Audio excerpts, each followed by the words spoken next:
name's Dave Lippincott, and I'm currently a resident in St. James. We're originally from Central New Jersey. That's where I met up with my favorite girlfriend, the 1967 Ford Mustang. It's a long history with that car. Of course, I've always had a relationship with automobiles since I was about 14 years old. We had to build our own cars to get to school, or you didn't get to school. So I got pretty handy, but when I got old enough, I built my own car. I bought it for $35. It was a 1956 Ford, and it had no engine in it.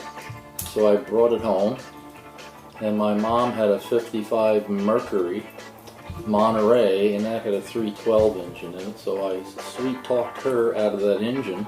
Friday I brought the car home, and I told her that engine would bolt right in there. So she said, if you can get that engine out of that car and into yours and be at school on Monday, then you can have it. Well, I called all my friends, they brought chains, and Monday morning I was driving to school in that car. But anyway, the Ford Mustang that I have now, I bought it with my son back in 1985.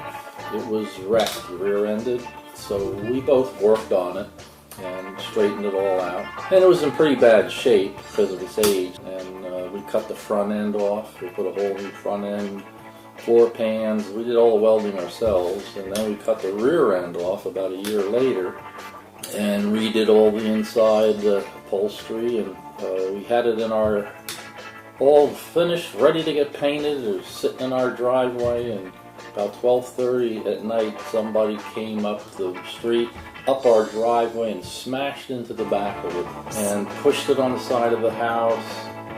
And I was like devastated because I really didn't want to go through that experience again. But it sat there for a while until I could get enough money to get the parts, and we did it again, cut the back end off. Everything was trashed.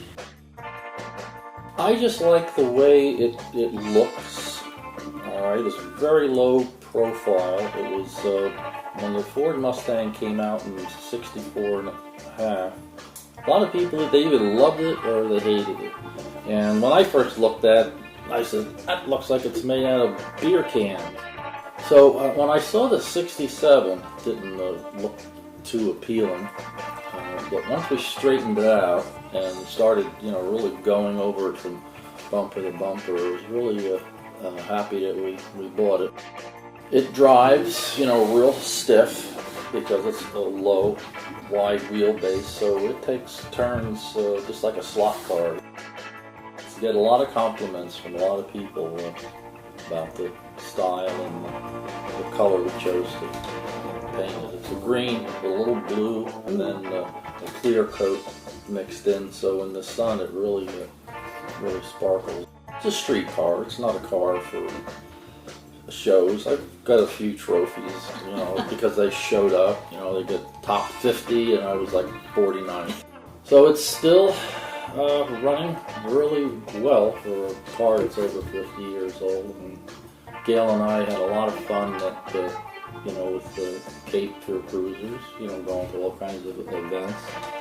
And also, it's been really nice that we have, these opportunities to get out and meet friends. So that's the story of my 67 Mustang. I think we're going to keep that car until it probably gives us up. Well, thank you so much. I really appreciate your time.